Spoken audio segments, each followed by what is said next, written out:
Semua dah masuk Bagus. Okey, jom kita teruskan dengan pembelajaran kita iaitu jenis-jenis ilustrasi. Okey, semua tahu tak ada berapa jenis ilustrasi? Tak tahulah cikgu. 6 cikgu? Tak apa. Salah tak apa. Yang penting kamu semua jawab. Okey, jenis-jenis ilustrasi ada 8. Oh. Okey, jom kita teruskan kepada 8 jenis ilustrasi. Inilah semua ke-8 jenis ilustrasi.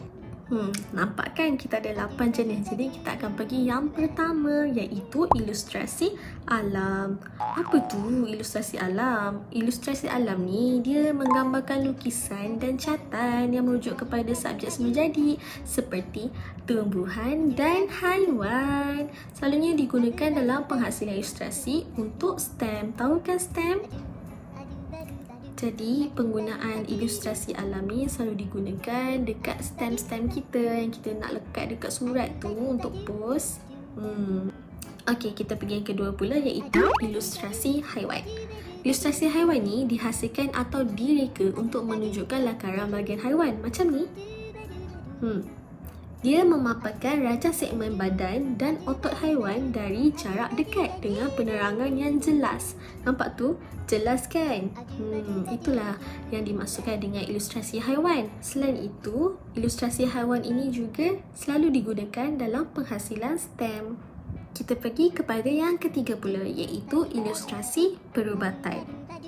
Ilustrasi perubatan ni dia meliputi ilustrasi yang berkaitan dengan anatomi tubuh dan organ manusia yang menjadi bahan kajian untuk ahli kesihatan. Jadi, ilustrasi perubatan ni dapat meningkatkan lagi kefahaman dan kerjasama dalam bidang perubatan dengan bidang lain yang berkaitan dengan kesihatan. Maksudnya, senanglah untuk mereka belajar kerana gambar-gambar ilustrasi perubatan ni lebih terperinci.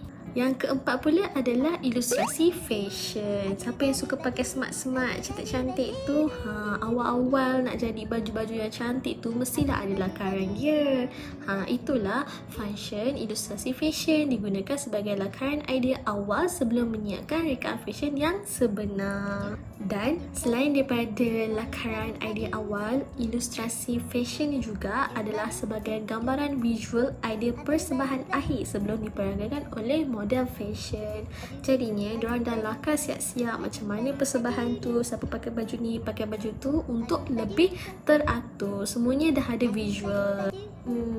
Semua okey ke tu? Cikgu nak masuk yang nombor 5 ni. Kalau tak okey, jom kita tarik nafas sama-sama. Tarik nafas. Lepas. Tarik nafas lagi. Lepas. Tarik nafas. Tahan. Lepas. Okey. Dah okey dah?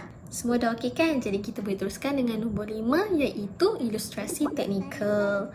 Lakaran teknikal ni ialah lukisan mekanikal dan reka bentuk yang komputer. Jadi ni kita buat dalam komputer lah. Dia memerlukan elemen model geometrik yang kompleks. Jadinya dia akan digubah dalam bentuk geometrik 2 dimensi 2D ataupun 3D. So bolehlah dia dimanipulasikan pada sudut pandangan yang berbeza. Jom kita tengok contoh ilustrasi teknikal. Seterusnya nombor 6 ialah ilustrasi maklumat. Okey, ilustrasi ni dia dalam bentuk rekaan grafik yang bermaklumat dan tersusun untuk menyampaikan maklumat dengan mudah kepada pengguna. Ini tujuan kita ambil subjek reka bentuk grafik digital supaya kita dapat mencipta sesuatu yang lebih mudah untuk orang lain faham, baca. Okey, sebagai contohnya, ilustrasi maklumat ni berfungsi sebagai sumber maklumat yang dipaparkan dalam bentuk raja, jadual, carta, pelan dan peta. Okey, yang ketujuh ialah ilustrasi perindustrian, iaitu lakaran idea untuk rekaan barangan industri. Macam dia akan digunakan dalam kejuruteraan seperti kenderaan dan enjin. Selalunya dia digunakan untuk manual penggunaan sesuatu produk industri bagi memudahkan pengguna memahami fungsi dan juga struktur produk. Okey, dan yang terakhir ialah ilustrasi penerbitan. Ilustrasi penerbitan ni ialah ilustrasi pada kulit serta isi majalah, buku, risalah, surat khabar, kartun, komik dan lain-lain. Fungsi dia adalah untuk menarik minat pembaca mengikut tahap umur dan tema rekaan yang dihasilkan. Dari ilustrasi penerbitan ni lah yang akan bagi informasi kepada orang macam, oh ini buku cerita kanak-kanak, oh ini surat khabar. Macam tu. Dia tak sama. Contohlah, dia tak sama buku cerita kanak-kanak dengan kamus. Kan lain cover depan dia. Kamus tu nampak banyak tulisan. Dan kalau buku cerita kanak-kanak tu lebih kepada gambar-gambar kartun. Jadi itulah fungsi dia. Okey, dah habis dah ke-8 jenis ilustrasi. Jadi siapa yang tak faham boleh chat dekat Telegram, tanya, cikgu saya tak faham ni, cikgu saya tak faham tu, dalam masa 5 minit. Lepas 5 minit kita akan buat kuis. Jadi siapa yang tak faham ke, baik tanya. Tengok apa tu? Dah habis dah. Jom kita beralih ke Telegram.